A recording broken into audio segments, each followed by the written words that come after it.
नमस्कार। आप सुन रहे हैं द बॉलीवुड रेडियो और मैं हूं आपके साथ अनूप आकाश वर्मा।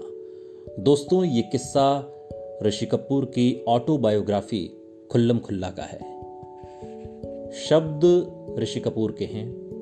यूं समझिए कि ऋषि कपूर खुद आज आपको ये किस्सा सुना रहे हैं।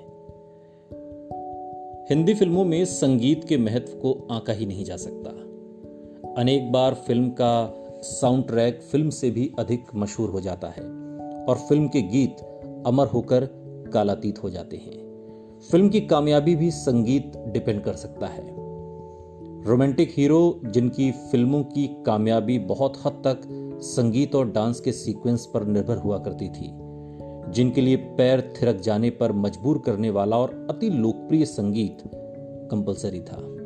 सौभाग्य से मेरे पास ऐसे गीतों की एक लंबी सूची है, जिसमें उस समय के अनेक सर्वाधिक लोकप्रिय गीत शामिल हैं। एक युवा फिल्मी सितारे के रूप में मेरे सफल दौर में इन स्मरणीय धुनों का बहुत बड़ा योगदान है। मुझे रेडियो सुनने का नशा है।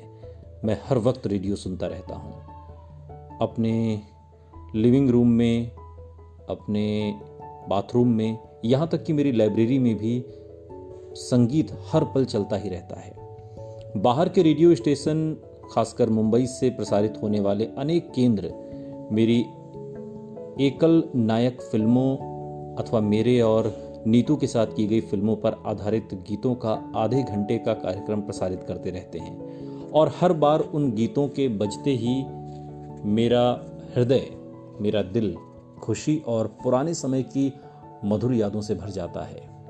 मुझे लगता है कि सचमुच मैं बहुत बड़ा भाग्यशाली इंसान हूँ। हालांकि मैं स्वीकार करता हूँ कि इन अति लोकप्रिय सदाबहार गीतों के बारे में मेरा अंदाज और पहली प्रतिक्रिया अक्सर गलत ही साबित हुई है।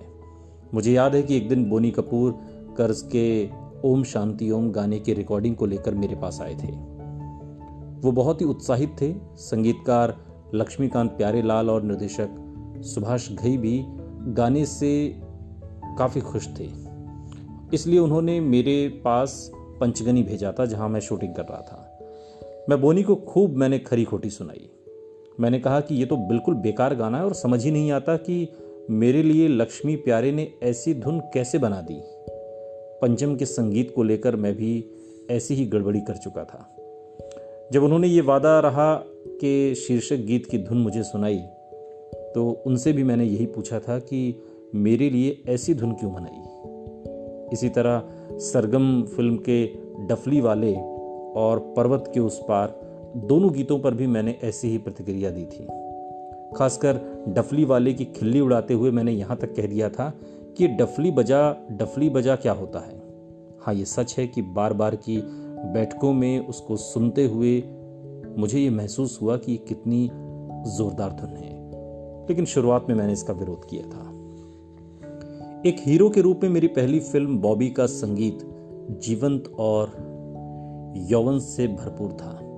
संगीत लक्ष्मीकांत प्यारेलाल का था और गीतकार आनंद बख्शी, उन्हीं के लिखे हुए गीत थे। उन दोनों का मेरे पिता के साथ काम करने का ये पहला मौका था। मेरे सारे गीत एक नवोदित गायक शैलेंद्र सिंह शैलू की आवाज में थे, जिसे बॉबी में पहली बार प्लेबैक सिंगर के तौर पर पेश किया गया था। ये फिल्म लक्ष्मीकांत और प्यारेलाल के साथ एक शानदार लंबी पारी की शुरुआत थी। लक्ष्मीकांत प्यारेलाल के साथ हमने 30 से ज़्यादा फिल्में की, जिनमें संगीत की दृष्टि से सबसे समृद्ध संगीत अगर किसी फिल्म का कहा जाएगा तो वो कर्ज और सरगम है। मुझे अपने करियर के एकदम शुरुआती दौर में ही अति गुणी संगीतकार आर.डी. बर्मन के साथ काम करने का असाधारण सम्मान भी हासिल हुआ। बॉबी के प्रदर्शन के पहले ही मैंने कुछ फिल्में साइन कर ली थी। मसलन वीरेंद्र सिन्हा की जहरीला इंसान उन्हीं में से एक फिल्म थी। मुझे हार्दिक प्रसन्नता हुई जब मुझे पता चला कि इसका संगीत आर.डी. बर्मन का होगा। सुनते रहिए द बॉलीवुड रेडियो, सुनता है सारा इंडिया।